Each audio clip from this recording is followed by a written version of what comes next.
오늘 읽은 본문 말씀 다는 못 읽었지만 11절까지만 읽었습니다. 뒤에는 여러분들이 또 읽어보시기 바랍니다. 본문 말씀 중심해서 그리스도인의 소망 안에 있는 기쁨, 이런 제목으로 하나님 말씀 나누기 원합니다. 세 장으로 되어 있죠. 베드로서가 1장, 2장, 3장 아주 짧은 편지인데 같은 베드로 서신입니다. 또 기록한 내용에서 보니까 누구에게 편지했느냐 하면 그 1장 1절에서 소개하고 있죠. 지금으로는 이제 터키 땅에 다 거의 소속한 땅입니다만은 본도, 갑바도기아, 또 밤빌리아 이런 지역에 흩어져 있는 사람들이라 그랬으니까 사도 바울이 2차 전도 여행을 주로 하러 다니셨던 곳의 지역이라고 볼 수 있습니다. 그 터키 쪽으로 흩어져 있었다고 하는 것은 뭘 말합니까? 이제 유대인들이 이방인들이나 할 것 없이 다 예수를 믿으면 동일하게 핍박을 받는 시대였습니다. 그 당시는 베드로전서나 후서가 네로 황제가 기독교를 아주 극심하게 핍박하던 그 무렵에 쓰여진 것으로 대개 학자들이 보고 있는데, 그러다 보니까 앞에 5장까지 기록되어 있는 전서에서도 나왔지만 고난에 대한 얘기가 많이 언급되어 있고요. 베드로 후서에도 역시 박해받는 얘기가 나와 있어요. 그래서 1장에서는 주로 박해받는 얘기 가운데서 주시는 말씀이고, 2장의 내용은 또 교회 내부에 적그리스도, 이단이 침투해 들어와 가지고 믿음을 혼돈하게 만드는 그런 문제 때문에 다루게 되어 있고, 그 다음에 3장은 보니까 전체적으로 보면 마지막 우리 그리스도인의 소망에 대해서 얘기하고 있어요. 소망에 대한 믿음을 굳건하게 가지도록 얘기하고 있습니다.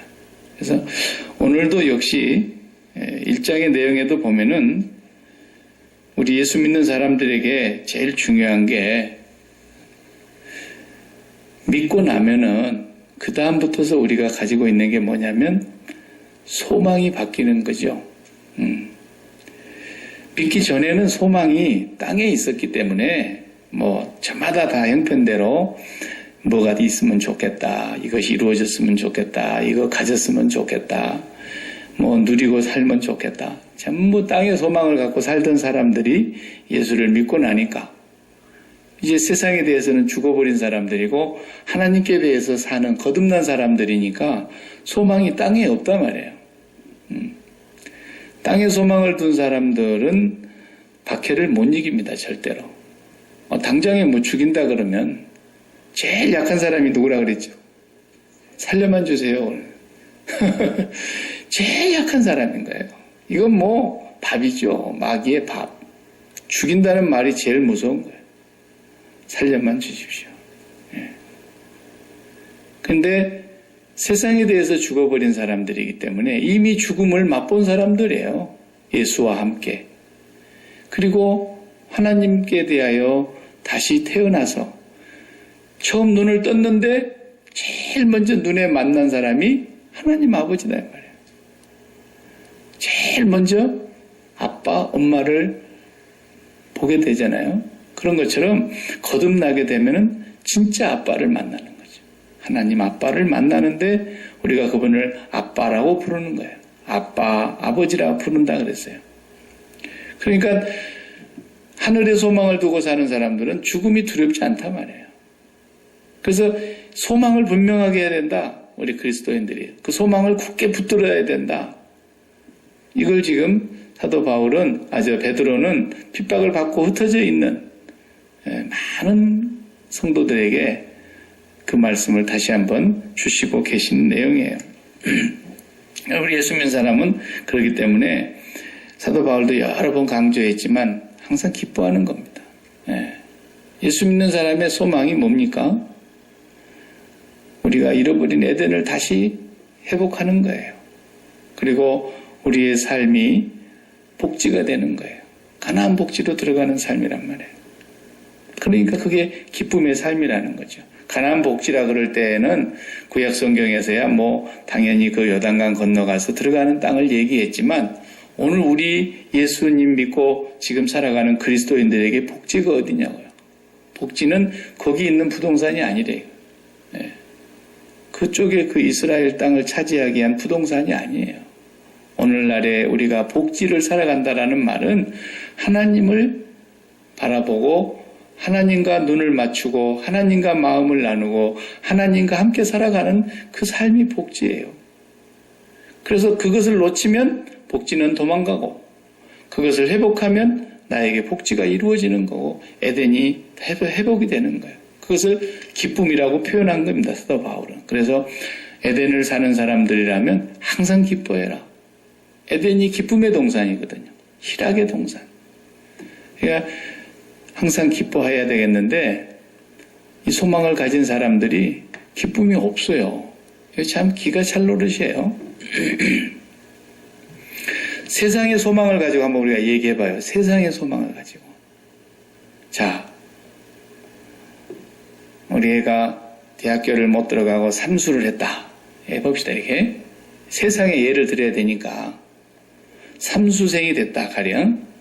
그러니까 이 삼수생이 된 아들은 무슨 생각을 하겠어요? 금년에는 어떻게든지 들어가야 될 텐데. 그리고 또 열심히 공부를 해가지고 어플라이를 했다. 제가 서울에 있을 때 이제 학생부를 맡고 있다 보니까 대학생들 수능 날짜만 오면 아주 그냥 피를 말려요. 누가 교회 나오라 그랬을까? 그런데 교회 나와서 막 기도하니라고 한 점이라도 올려보려고.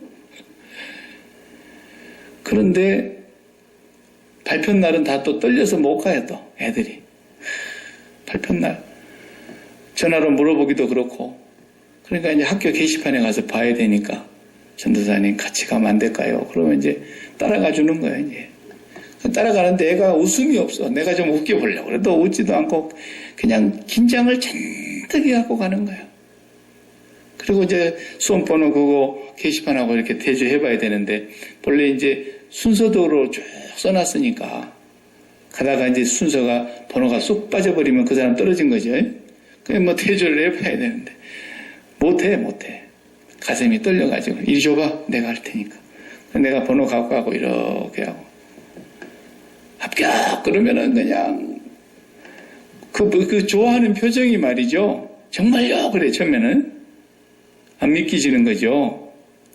진짜 합격했다. 축하한다. 그러면 이제 그냥 바로 막 얼굴이 그냥 화색이 환해지면서 전화를 하는 겁니다. 제일 먼저 전화를 누구한테 하겠어요? 엄마. 집에 있는 엄마는 지금 애간장이 녹아. 그래서 전화를 하면은 집에서 전화를 받자마자 합격! 그러고 나서는 펑펑 우는 거예요, 이제. 전화기 붙들고 울고. 그렇게 좋은 날인데 또 우는가 모르겠어요. 막 서름이 복받쳐 오는 거겠죠, 그냥. 기쁨과 함께 막 밀려오는 그거 안 해본 사람은 모릅니다, 그거. 그래서 한국에서는 그런 얘기가 생겼어요. 바다에 가면 해삼이 있습니다. 산에 가면 산삼이 있고, 자, 밭에 가면 인삼이 있는데, 집에 가면 고삼이 있습니다. 그래, 그 고삼 하나만 있으면 집이 비상해요. 비상해요. 그런데, 그렇게 해서 안 돼가지고 삼수했다 그래봐요. 거의 송장입니다, 송장. 말이 삼수지요. 집에서 삼수한다 그러면, 그거 정말 보통 힘든 일이 아니에요. 그래도 그 대학을 하나를 가보겠다고 난리를 쳐가지고 삼수한 학생이 합격했다. 근데 마침내 삼수해서 자기가 가고자 하는 학교에 들어갔고 하고자 하는 학과에 합격이 됐다. 그러면 이건 보통 기쁜 게 아니에요. 그리고 합격증이 이제 나중에 집으로 정식으로 옵니다. 그리고 이제 합격증 뒤에는 이제 등록금 내라 그러는데 등록금 낼 일이 걱정이지만 그것은 걱정도 아니에요. 이제 합격을 했으니까. 어떻게 돌아가든지 되겠지. 그러고는 등록금 내고 이제 입학 날짜가 와가지고 학교 등교 날이 와요. 그 아침에 학교 등교하러 가는 그 첫 대학교 관문을 들어가는 기분이 합격이라고는 통지서를 받은 날로부터서 얼마나 기쁜지 몰라요. 그냥 실컷 놀고요. 이제 집에서 그냥 네 마음대로 하라는 거야. 그냥. 자고 싶으면 자고 안 들어오고 싶으면 안 들어오고 뭐. 그런 정도로 집에서도 자유를 주고요. 돈이 필요하냐 돈도 주고. 그러니까 합격했다는 걸 아는 그 순간이 뭐예요? 뭐죠? 소망이에요. 소망이 이루어졌어. 이제 소망이 이루어졌는데 그 소망이 완성이 되는 것은 언제입니까? 등교날. 그러니까 한 두세 달 놀면서 이제 등교하는 날만 기다리고 있는 거예요. 이제. 그리고 학교 그 정문을 자기가 원하는 대학교 정문을 탁 들어가는데 멋이야 서로 만나가지고 반가워가지고 이제 막 니도 합격했구나 나도 합격했다 해가지고 탁 그 정문을 들어가는 그 순간까지가 소망이 이루어지고 완성되는 날이죠. 그런데 그래봐야 세상의 소망이라는 게 잠깐 아닙니까? 그리고 지나서 이제 걱정합니다. 점수 잘 나와야 되는데 공부하려니까 얼마나 또 힘듭니까? 스트레스 받죠. 공부하고 졸업을 했더니 또 직장이 어수 없이 하는 직장이 몇 개나 있겠습니까? 직장을 또 찾아가야 되는 그 스트레스가 있죠. 직장도 이제 또 몇 개를 어플라이 해가지고 내가 원하는 직장에 됐으면 얼마나 좋을까. 그래가지고 요즘 같으면 미국은 구글 같은 회사가 얼마나 잘 나간 회사입니까? 구글에 합격했다 그러면 그 집은 정말 큰 잔치하는 거예요. 그런데 또 구글 들어가 봐요. 그 기쁨이 잠깐이에요. 거기서 또 경쟁해야죠. 또 머리가 기가 막힌 애들만 몰려왔을 터이니 거기서 경쟁에서 밀리지 않아야 되니까 또 스트레스죠. 또 새로운 걸 개발해내야 되죠.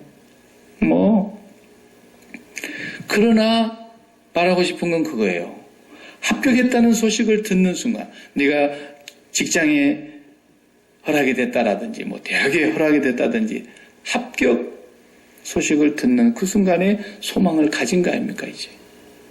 그리고 첫 출근하는 날, 첫 등교하는 날 소망이 완성되는 거예요. 그런데 그 기간 동안 얼마나 기쁘냐 이거요. 기뻐서 어쩔 줄을 모른다니까요. 그런데 우리가 천국의 소망을 갖고 있다니까요. 예수 그리스도께서 죽으시고 피 흘려서 우리가 못해가지고 못 가면 어쩔 수가 없지만 거기는 분명히 있는 거예요. 너무나 확실한 소망을 주셨고 그 소망을 가졌다 그러는데 하나도 안 기뻐. 가는 날도록 가도록까지도 안 기뻐. 안 가려고 그래 안 가려고 그래. 좀 이따 가려고 그러지. 이렇게 안 기뻐. 세상 일에 대해서는 그렇게 그게 기뻐가지고 그거 하나 그것까지 합격했다 그래도 좋아가지고 어쩔 줄 모르고 그러는데 천국에 합격했다 그러는데도 안 기쁘다. 이거 심각한 문제 아닙니까? 심각한 문제. 네. 영적으로 깊이 들어가면 오늘 이 뒤에 보니까 신의 성품에 대한 얘기가 나와요. 신성한 성품을 쭉 설명하고 있지 않습니까? 네? 5절부터서. 이것이 있어야 된다는 거예요. 이것이 너에게 흡족하게 있어야 된다는 거예요. 만약에 이런 것이 없으면 5절에서 7절까지 이것이 없으면 9절에 어떻게 된다 그런 거예요. 이런 것이 없는 자는 맹인이다라는 거예요. 멀리 보지 못한다는 거예요. 그의 옛 죄가 깨끗하게 된 것을 다 잊어버린 사람이에요. 십자가의 은혜, 처음 사랑 다 잊어버린 사람이에요. 그러니까 정말 소망이 분명하고 합격을 천국으로부터 통지서를 받아서 너 합격. 그리고 소망을 갖고 났으니까 그때부터 이제 기쁘기 시작해야 되는 거야. 언제까지? 학교 들어가는 날까지. 그러니까 우리가 입학하는 날까지? 그러면 무슨 얘기입니까? 결국은 예수 믿는 날로부터 죽는 날까지 기뻐야 된다는 거예요. 그게 예수 믿는 사람이라는 거예요. 그게 이 땅에 사는 동안에 에덴의 회복이고 이 땅에 사는 동안에 복지에 들어간 사람이라는 거예요. 이미. 물론 천국에 가서는 그게 완성되겠지만 땅에서 합격 통지서 받아서 기뻤으면 자 이제부터서 기쁘게 잘 지내면서 언제 합격할까? 합격하는 날이 다가오는데 하나도 안 불안해. 합격했거든. 학교 가는 날만 기다리고 있는 거예요, 사실은. 놀면서도. 며칠 놀아보니까 지루해. 빨리 학교 나갔으면 좋겠어. 왜? 합격했으니까. 그렇게 기쁘게 살아야 되는 것이 세상에서도 가진 소망인데, 어떻게 하나님의 나라의 합격 통지서를 받아놓고 하나님 나라 가는 날을 그렇게 안 기다릴까 말이죠. 그러면서 그날까지 가는데도 왜 이렇게 안 기쁘게 사냐 이거예요. 너무너무 안 기쁘게 살아요. 그냥 세상 일에 너무 다 마음 뺏겨가지고 속 뒤집어져가지고 살고 열받아가지고 살고 화내면서 살고 싸우면서 살고 분통 터뜨리면서 살고. 아니 정말 왜 그러는지 모르겠어요. 왜 그러는지. 그렇게 사는 게 기적입니다. 합격한 사람이 그렇게 살기도 힘들어요. 예? 대학교 합격했다는 소식 들어놓고 그렇게 살기 얼마나 힘들겠어요. 합격했다는데 막 성질내고 합격했다는데 막 싸우고 합격했다는데 막 그렇게 산다는 게 기적이라니까요. 그래서 사도 바울이 야, 나 솔직히 이 얘기인데 우리끼리 있는 말로 그런 얘기 아니에요? 솔직히 이 얘기인데 나는 진짜 오늘 또 죽어서 이 몸을 떠나서 주님과 함께 있는 게 좋다. 근데 그것도 내 마음대로 안 된다. 주님이 이 땅에 나를 남겨두신 이유가 있기 때문에. 예? 그래서 나는 간절한 기대와 소망이 있는데 아무 일에도 부끄럽지 아니하고 오직 이전에처럼 앞으로도 이후로도 내 몸에서 그리스도만 존귀케 된다면, 살아서 존귀케 된다면 그것도 좋고 죽음으로써 존귀케 된다면 그것도 좋고 살든지 죽든지 내 몸에서 예수만 존귀케 되면 좋다. 이러면서 이 사람은 그냥 그 입학증 받아놓고 좋아가지고 어쩔 줄을 몰라 하잖아요. 그러면서 우리 보고 항상 기뻐해야 된다. 내가 다시 말하노니 또 기뻐해야 한다. 감옥에 앉아있으면서 기뻐해야 한다. 이 사람은 진짜 합격한 사람이에요. 합격증을 받았으니까 들어갈 날이 더 사모되는 거예요. 들어가서 학점을 어떻게 받을는지는 또 모르지만 일단 합격했다 그러니까 빨리 가고 싶은 거야. 근데 하나님이 안 불러줘서 못 갈 뿐이야. 그게 예수 믿는 사람들의 삶이어야 되는데 왜 그렇게 안 되냐라는 거예요. 그게 안 되는 이유가 오늘 본문에 보니까요. 4절을 다시 봐요. 4절을 보면은 이로써 그 보배롭고 지극히 큰 약속을 우리에게 주사. 보배롭고 지극히 큰 약속. 이게 이제 한마디로 말하면 소망이에요. 소망. 약속의 소망. 우리에게 이걸 주셨어요. 왜? 1절에서 그러지 않습니까? 사도 베드로께서 1절에 다 같이 다시 1절 읽어보세요. 예수 그리스도의 종이며 사도인 사도 베드로는 우리 하나님과 구주 예수 그리스도의 의를 힘입어 동일하게 보배로운 믿음을 우리와 함께 받은 자들에게 편지하노니. 그러니까 편지를 받고 있는 그 수신자들도 어떤 사람이라는 거예요? 사도 베드로와 동일하게 보배로운 믿음을 가진 사람들은. 보배로운 이 믿음이 보배 아닙니까? 믿음으로 구원받으니까. 이렇게 보배로운 믿음을 가지고 있는 그 성도들에게 편지합니다. 그러면 이렇게 보배로운 믿음을 가진 사람들이니까 보배롭고 지극히 큰 약속을 가진 사람들이라 이 말이에요. 네, 여러분은 다 합격 통지서가 내려간 사람들입니다. 그 말이에요. 그러니까 4절에 이로써 그 보배롭고 지극히 큰 약속을 우리에게 주셨으니까 이 약속 소망으로 말미암아 너희가, 그 다음 중요한 말씀이에요. 너희가 정욕 때문에 세상에서 썩어질 것을 피하여 신성한 성품에 참여하는 자가 되게 하려 하셨느니라. 이 굉장히 중요한 두 표현이 있어요. 너희가 정욕 때문에 세상에서 썩어질 것을 피해야 된다는. 이게 굉장히 중요한 겁니다.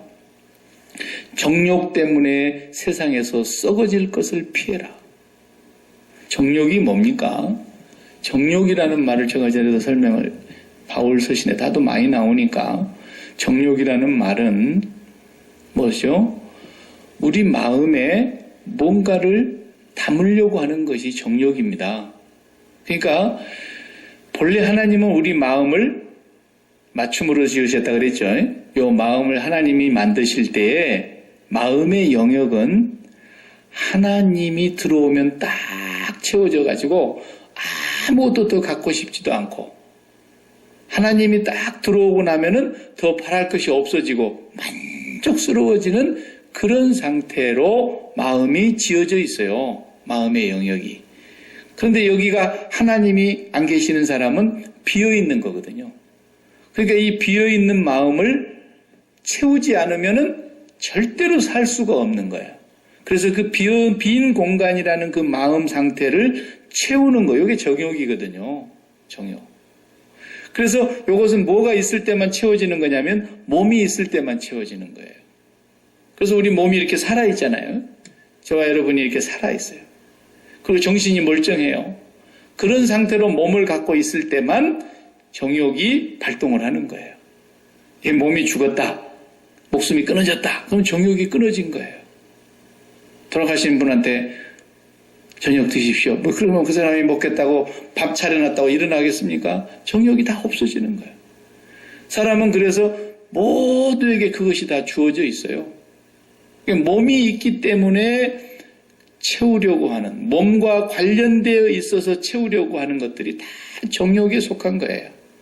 육체의 정욕, 안목의 정욕, 세상의 자랑거리의 정욕, 다 정욕입니다. 근데 그것이 뭡니까? 오늘 본문에 썩어질 것을 채우는 것을 피해야 된다는 거예요. 썩어질 것을. 안 썩을 것만 채워야 되는데 썩을 것을 갖다가 거기다 채운다는 거죠. 이걸 조심해야 돼요, 여러분. 네. 목사가 정욕이 뭘까요? 목사의 특별한 정욕이 따로 있어요. 그냥 사람으로서 정욕도 다 있죠. 목사에게도 육신의 정욕, 안목의 정욕, 이생의 자랑이 있는데 그 중에서도 목사만이 갖고 있는 정욕이 뭘까요? 큰 교회를 이루고 싶어하는 마음. 이게 정욕이에요. 굉장히 그게 고상한 것 같죠? 아이고, 그건 정욕입니다. 네. 그걸 정욕인지 모르고 있는 목사는 불쌍한 목사예요. 한마디로 말해서. 큰 교회를 이룬다 그러니까 괜찮잖아? 큰 교회를 이룬다는 말은 풀어보면 사람들을 많이 모은다는 얘기고, 사람들을 많이 모은다는 얘기는 구원받은 사람을 많이 만든다는 얘기인데 뭐가 나빠? 이렇게 생각하기 쉽죠. 좋은 쪽으로 해석을 하니까. 그러나 그것이 우리 마음에 담겨지면 정욕이에요. 그 사람 뭐가 담겨진 거예요? 그 큰 목표를 한번 해보겠다고 하는 그 야심, 그게 그 마음속에 딱 담겨져 있어가지고요. 이제 하나님 앞에 맨날 기도 제목이 그거예요. 하나님, 올해는 200명 목표입니다. 채워주실 줄로 믿습니다. 그러면서 이제 200명 일단 세워놓고 사람들 달달 볶기 시작하는 거예요. 이제. 그리고 부목사들 불러다 놓고 너 교구 올해 목표 100명, 이쪽 교구 목표 100명. 그래가지고 막 경쟁을 붙이는 거예요. 그래가지고 누가 더 많이 데려왔는가. 그래가지고 이제 새가족 전도하는 날은 탁 잡아가지고 1등은 냉장고, 2등은 세탁기, 3등은 요즘 나오는 평면 텔레비전. 막 이래가지고 경쟁을 다 붙이고. 그 다음에 이제 연예인들 중에 잘 나가는 몇 명 불러다가 간증시키고. 그리고 노래도 좀 부르게 하고 막 흥을 돋가요. 그래가지고 올해 교인이 좀 많이 모였다 해요. 그게 성공이라는 거예요, 그게. 예. 이런 것이 정욕이에요. 그런 게 정욕이라고. 전도하지 말라는 얘기가 아니라 그게 아니고 성도들이 모두가 다 오늘 여기 본문에 말씀하고 있는 보배로운 믿음을 가지고 난 뒤에 5절에 보면은 너희 믿음에, 그러니까 보배로운 믿음을 가진 다음에 뭐예요? 덕을 그랬어요.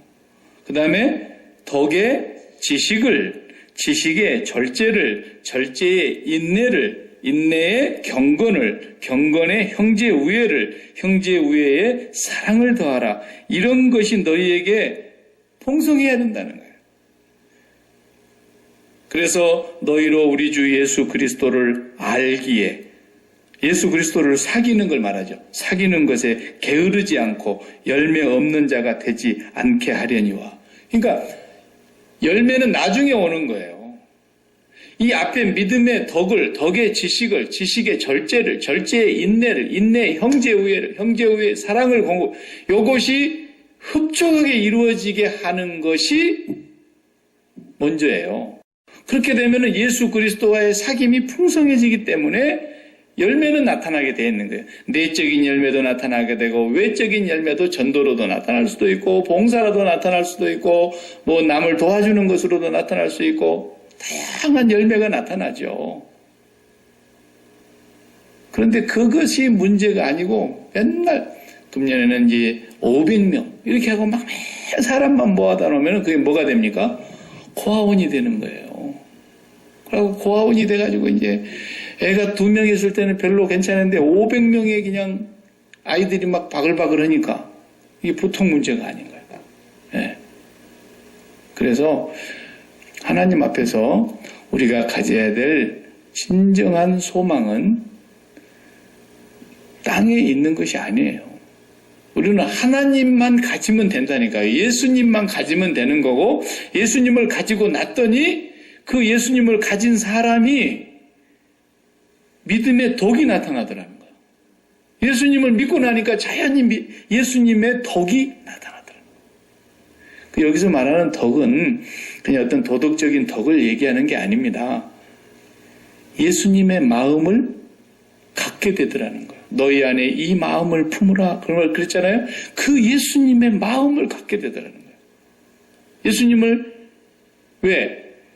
믿음이라는 게 심장을 준 거니까 마음을 줬으니까 하나님께 마음을 다 드리고 세상에 줄 마음이 하나도 없어서 이제는 마음이 가난하게 돼버렸잖아요. 마음을 다 써버렸어요. 다 써버렸어요.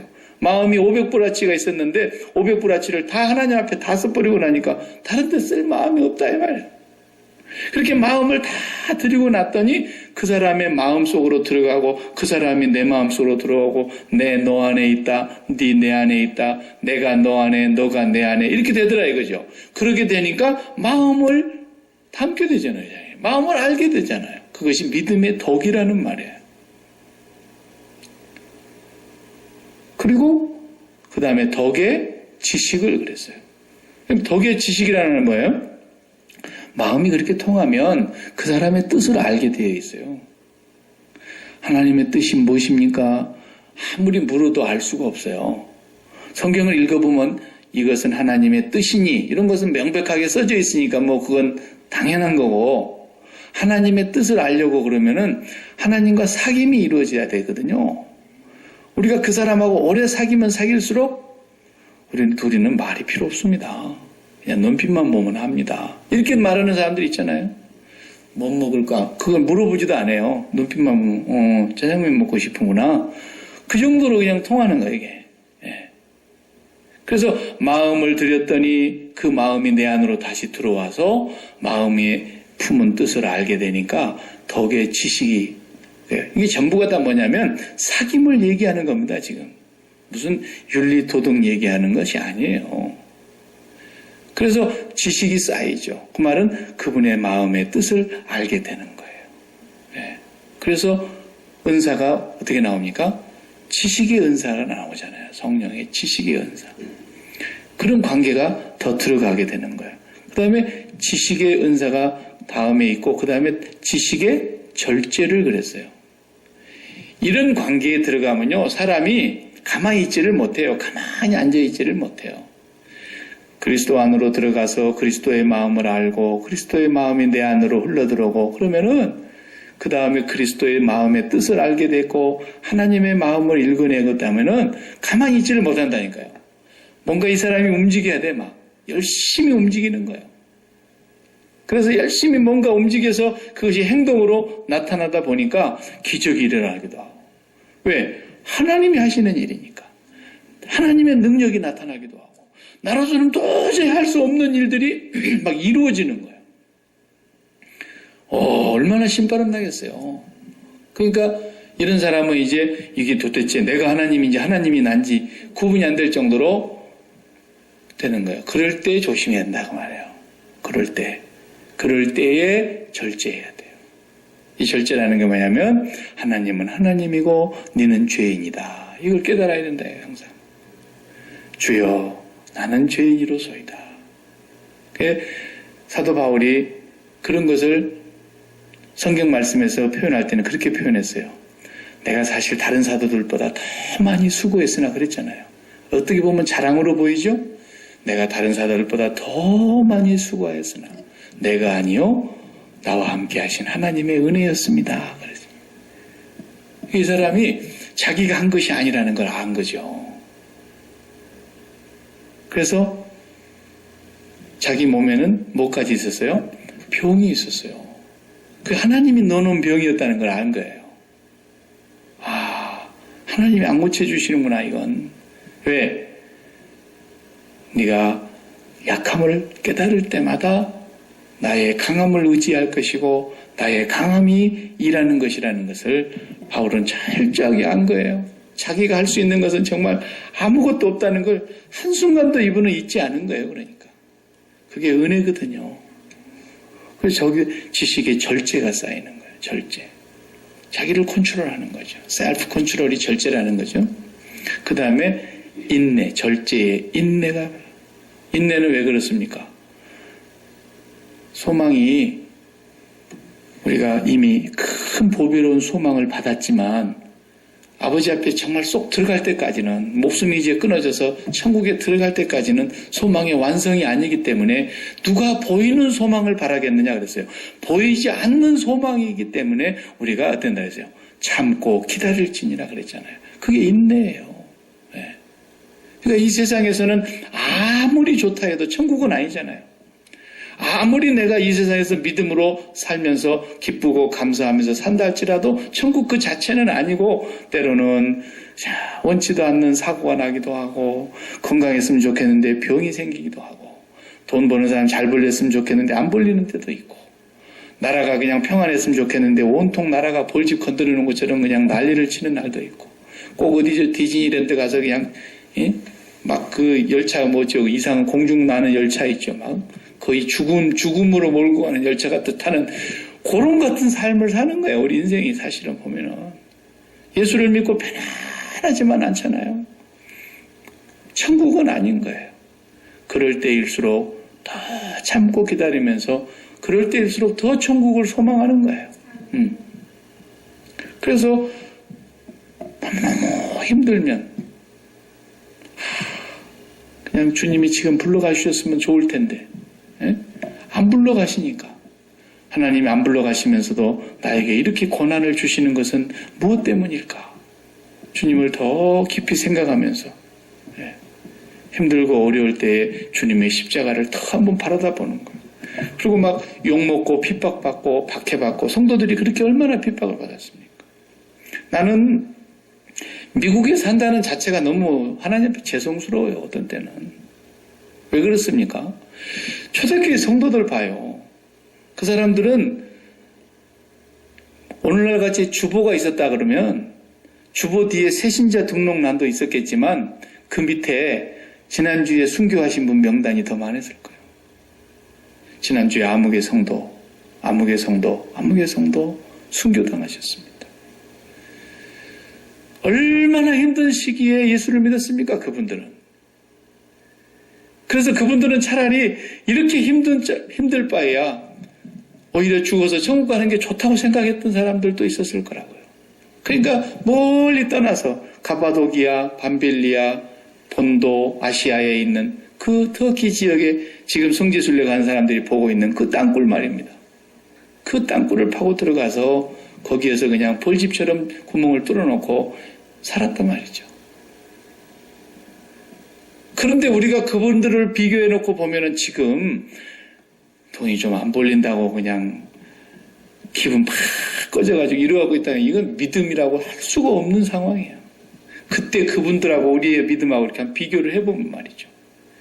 우리가 조금 핍박이 오고 힘든 일이 오고 그러면은 주님의 십자가를 또 생각하면서 주님은 저를 위해서 뺨도 맞으셨는데 주님은 저를 위해서 침뱉음을 당하셨는데 주님은 저를 위해서 밭 갈아놓은 농부가 쟁기로 밭을 갈아엎어 놓은 것처럼 온몸을 채찍으로 맞아서 채찍의 살덩어리가 다 떨어지고 찢어지도록 매를 맞으셨는데 그걸 생각하고 우리의 어려움을 인내하고 참아내는 거죠.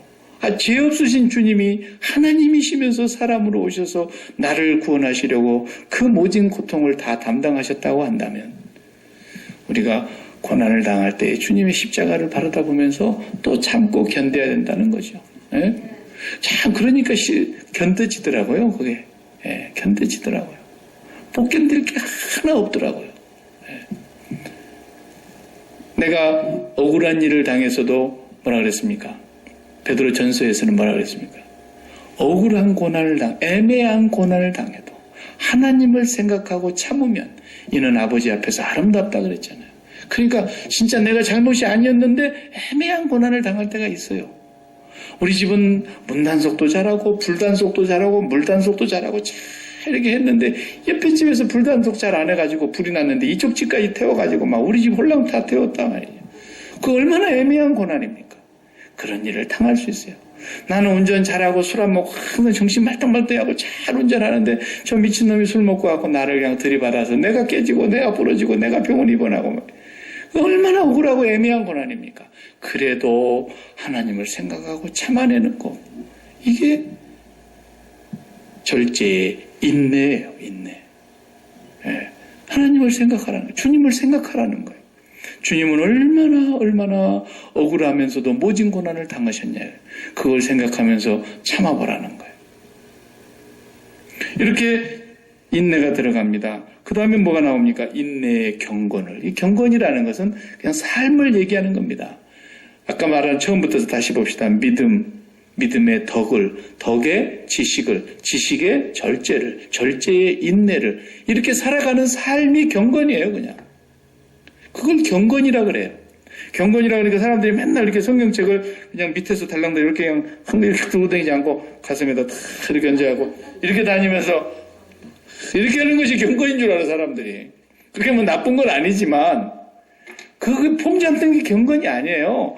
보배로운 믿음을 가졌습니까? 그 믿음으로 예수 그리스도께 심장을 다 드리고 났더니 그리스도의 마음을 갖게 되었고, 그리스도의 마음이 내 안으로 물밀듯이 밀려 들어오고, 그러고 나니 내가 견딜 수가 없어서 그분의 뜻을 깨닫고 나니까 지식이 생기더라, 이거요. 그분의 마음을 더 알게 되니까 내가 열심히 충성하게 되고, 그러면서도 절제하는 가운데서도 인내하고, 여기 경건을 통칭하는 얘기예요. 이게 계속 날마다 반복되는 게 경건이에요. 그리고 경건의 형제 우애를 그랬어요. 형제 우애라는 건 뭐겠어요? 여기서는 형제 우애라는 건 당신 안에 있는 그리스도, 내 안에 계신 그리스도, 이 두 그리스도로 말미암아서 서로 의지하고 사는 거예요. 서로 기대고 사는 거예요. 매일 인사할 때도 당신 안에 있는 그리스도께 문안 인사드립니다. 그런 마음으로 형제를 사랑하는 거라니까요. 그죠? 저 사람도 당신 안에 계신 그리스도에게 문안 인사드립니다. 이게 형제 우애예요. 기분 나쁜 일도 있고 속도 좀 상하고 그러지만 그분 안에 계신 그리스도를 보라는 거예요. 이것이 그리스도인의 형제 우애라는 뜻입니다. 그리고 이 모든 것 위에 사랑을 더하라. 이 사랑은 형제 우애와 좀 달라요. 이제 형제 우애가 이루어진 상태에서 이 모든 것 위에 사랑을 더하라는 것은 원어 성경을 보니까 거기서는 이제 아가페라고 나와 있어요. 형제 우애라는 것은 필리아라고 썼습니다. 필리아. 우정의 관계로 말하는 것처럼 단어를 썼는데 마지막에 사랑을 더하라는 것은 아가파오. 아가페 사랑을 얘기했어요. 이 사랑은 뭡니까? 더 이상 내가 뭔가를 갖고 싶은 것이 하나도 없어진 상태에서 하나님으로 충만해지니까, 이 신의 신성한 성품으로 충만해지니까 늘 주고만 싶은 거예요, 이제. 뭔가를 주고 싶은 거예요. 그래서 나로부터서 하나님의 사랑이 흘러나가는 것이 이 모든 것 위에 사랑을 더하라. 그런 뜻이거든요. 네. 자, 이것이 없으면, 구절에 뭐라 그랬어요? 이것이 없는 사람은 어떻게 돼? 소경이다. 맹인이라서 멀리 보지를 못하고 옛 죄를 깨끗게 하심을 잊어버린 사람이라는 거예요. 다시 말하면 십자가를 망각하고 사는 사람이에요. 십자가를 전혀 의지하지 않고 살아가는 사람이에요. 그러나 이것이 풍성하여 8절에는 이것이 풍성하고 여러분들에게 흡족하게 있어야 된다. 그래서 예수 그리스도를 더 깊이 알고 열매를 맺게 하려는 삶이다. 이것이 우리가 이 세상에서 소망을 갖고 살아가는 사람들의 삶이라는 거예요. 예. 매일 소망을 확인해야 돼요. 저는 고혈압 환자가 아니라서 약을 먹지는 않습니다만 고혈압 환자는 어디든지 약을 갖고 다녀요. 항상 약을 지니고 다닙니다. 그리고 꼭 하나를 먹어요. 당뇨도 약을 의사가 처방해주면 이제 여러 개를 먹는 사람들은 그 함이 있대요. 월, 화, 수, 목, 금 이렇게 해가지고 거기다 딱 넣어갖고 뚜껑 딱 열어서 딱 이렇게 제 시간에 먹게. 그런 것처럼 그 사람들은 그거 안 먹으면 큰일 난 줄 알아요. 그러니까 반드시 먹죠. 우리 예수 믿는 사람은 매일매일 이 소망을 확인하고 살아야 된다니까요. 합격증이 왔는데 대학교 합격! 그러니까 그냥 막 온 집안이 난리가 나버리더라. 나도 우리 조카 대학교 발표하는 날 갔거든요. 삼촌 같이 갑시다 그래서 따라가 줬어요. 그랬더니 합격했는데 막 애가 입이 기띠에 걸려가지고 어찌할 바를 모르더라고. 막 나를 껴안고 막 좋아가지고 막 어찌할 줄 몰라. 나는 그렇게 안 기쁘던데. 우리가 합격받았다는데도 이렇게 안 기쁘면 뭐 문제 있는 거예요? 여러분? 안 기쁘면 문제 있는 거예요. 뭐 문제가 있으면 주님 앞에 가서 기도해. 하나님, 합격 통지서를 받았는데 왜 안 기쁘죠? 그건 한 가지뿐이에요. 안 기쁜 이유가. 이런 경우입니다. 하버드도 이렇게 어플라이를 해놓고 UCLA도 어플라이 해놨어. 가령 LA 사니까. 그 LA 사는 UCLA 딱 어플라이 해놨더니 두 군데 다 합격했다고 왔네. 근데 하버드는 그냥 합격했다고 오고 UCLA에서는 뭐라고 하냐면 4년 장학금에 계속 점수 유지하면 3점 얼마 이상을 유지하면 대학원 보장해주겠고 대학원 졸업하면 교수 자리도 줄 수 있다. 이렇게 왔어요. 두 군데 다 합격했어요. 기분이 너무 좋았어요. 그래서 이 사람이 집안도 어렵고 그러니까 그냥 UCLA 가고 쭉쭉 뻗어나가야 되겠다. 교수 자리까지 보장해 준다는데 거기 가려고 그러는데 할아버지, 할머니, 아버지, 어머니가 다 달라들으셔가지고 무슨 얘기냐. 우리 집안에 그래도 하버드 하나 나와야지. 예? 그래서 계속 하버드로 가라 그러는 거야. 자기 이쪽 가고 싶은데. 그러니까 기쁨이 싹 사라졌어 이제. 그래서 하버드를 할 수 없이 그냥 부모 등살에 그냥 밀려서 할아버지 할머니 등살에 밀려서 우리 집안에 하버드 출신 하나 나왔다고 좋아가지고 하버드 갖다 놓고 그러니까 마음에 계속 UCLA가 떠나질 않는 거야. 예. 예. 그게 기쁨이 없어졌죠. 이게 재미가 없는 거예요. 자기가 하고 싶은 대로 못 가니까. 그래서 기쁨이 상쇄되는 거죠. 그렇다니까요. 우리의 소망이 엉뚱한 데 있기 때문에 그래요. 엉뚱한 데 있기 때문에. 마음이 엉뚱한 데가 있는데 어떻게 그 기쁨이 유지가 될 수 있겠냐 이거죠. 그래서 썩어질 정욕에 참여한 바 되지 않고 그걸 피해야 된다는 거예요. 썩어질 정욕. 예배당을 크게 짓는 거, 목사는 그것이 소망인 것 같아 보니까. 2천억을 들여서 예배당을 지을 필요가 있을까요? 상상이 안 돼요. 그것이 썩어질 정욕이거든요. 이 얘기 그 양반이 들으면 굉장히 기분 나쁘겠네. 뭐 그 양반이 내 설교를 들을 리가 있겠어요? 2천억 정도 되는 건물을 지고 있는 사람이. 그러나 그게 썩어질 정욕이라는 걸 알아야 됩니다. 절대로 그렇지 않습니다. 무슨 근거로 그런 얘기를 합니까? 박 목사는? 지금 유럽의 교회를 봐봐요. 유럽의 교회는 2천억은 그건 작은 돈이에요. 작은 돈이에요. 2천억. 옛날 유럽에 성당 지을 때 그 지은 성당 지을 때 그 들어간 돈이 2천억은 아무것도 아니에요. 상상할 수도 없는 돈을 들여서. 그럼 그 돈이 어디서 나왔겠어요? 성도들 호주머니에서 얼마나 쥐어짜야 그만큼 나올게요? 그렇게 그 조상들이 하나님 앞에 헌금해갖고 지어놓은 성전들 지금 다 경매 나와가지고 모슬렘이 사고 술집에서 사고 세상에서 다 사가지고 십자가 뚝 잘라버리고. 예. 제가 진짜 다큐멘터리를 다 봤어요. 영국에서 그러고 있더라고요. 그 기자가 가가지고 그 술 먹고 있는 그 선술집에서 이렇게 막 젊은이들이 그냥 밤새도록 술 마시고 있는데 기자가 되는 요 건물이 본래 성당이었다는 거 아십니까? 그러니까 알고 있다고. 기분이 어떻습니까? 그러니까 뭐 기분이 어떻기는 기분 좋지. 아무렇지도 않다. 그 조상들이 그렇게 돈 많이 들여서 그 수천억 상상할 수 없는 천문학적인 돈을 들여서 그 돌 하나하나며 돌 속에 그려놓은 무늬 하나하나 조각 하나하나며 얼마나 아름답습니까? 그게 다 팔려나갔어요. 한국 통계를 보니까요. 멀리 얘기할 것도 없어요. 우리 고국에 요즘 나와 있는 그 1년에 경매되는 교회가 한 100개씩 경매된대요. 근데 그 중에 500억씩 들어서 지은 예배당도 경매하고 있다는 거죠. 경매에 나와 있다는 거예요. 썩어질 정욕입니다. 목사들의 썩어질 정욕 때문에 그런 일이 벌어지는 거예요. 미국에도 마찬가지예요. 락펠러가 석유 장사해가지고 그렇게 돈 많이 벌고 11조를 그렇게 많이 했다는데 그 양반이 자기 어머니를 기념해서 그 뉴욕에 제가 지어놓은 교회에 가봤어요. 락펠러가 어머니를 기념하기 위해서 키웠던 그 큰 리버사이드 처치를 가서 보니까 와, 그래서 가서 앉아는 봤네요. 강단에 올라가서 제가 한번 앉아보고 이렇게 축도하는 모습도 한번 내가 사진 찍어봤는데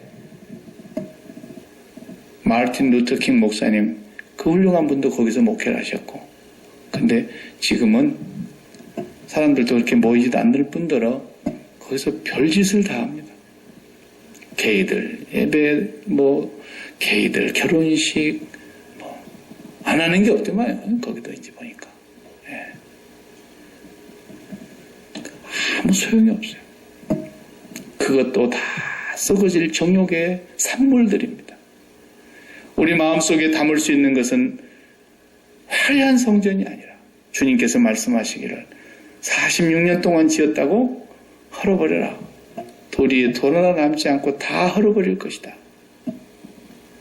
그 성전 다 파괴했습니다. 솔로몬 성전 어마어마한 돈 들어갔습니다. 다 파괴했습니다. 그 마음에 하나님이 거하지 않는 모든 것은 다 썩어질 정욕입니다. 하나님이 담겨져 있지 않는 것.